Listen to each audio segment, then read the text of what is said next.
шарҳи ин ва дигар хабару гузоришҳоро дар барномаи имрӯза пайгирӣ намоед. нозирони минтақавии милитсияи ҷамоати Хистеварз ду ҳолати дуздии тилловорӣ аз манзилҳои истиқоматиро ошкор намуданд.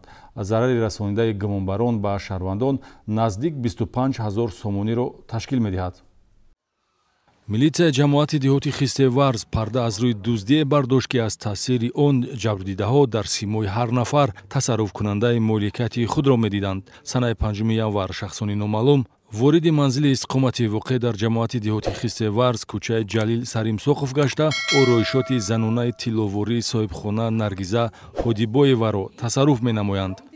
ҳичи нафаҳмидам аввал сони гашта симкарта ваҳош қутти холӣ карда ки симкартаи ваҳош истодааст. ха ин бачаҳо рестасми ё ин хе набуд ку гуфтам ҳамшаб хо рафта хестим пагудаш давида хестаму бена ҳамун қуттинда якта ангуштаринки лотка буд ҳалқичи духтарча майда шудагӣ буд алишкара ҳамун истодагӣ буд нест.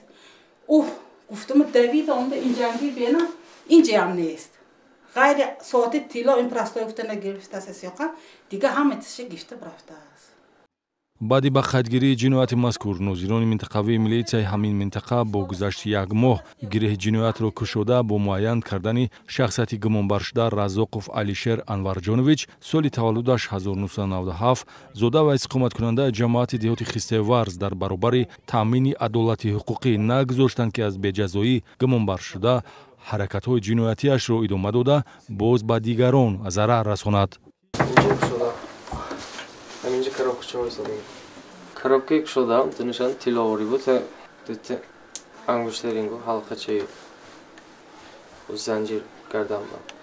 интихоби дуздӣ аз манзили мазкур барои гумонбаршуда Алишер Разоқов тасодуфӣ набуда, ӯ давоми моҳи январ бо фарзанди ҷабрдида шиносоӣ пайдо карда ба ҳайси харидори автомашина ба ин ҳавлӣ ворид ва аз шарту шароити хона огаҳӣ пайдо кардааст. ном бурда аз замони ғайриқонунӣ вориди манзили истиқоматӣ шудааст, ки соҳибхонаҳо дар меҳмонӣ қарор доштанд.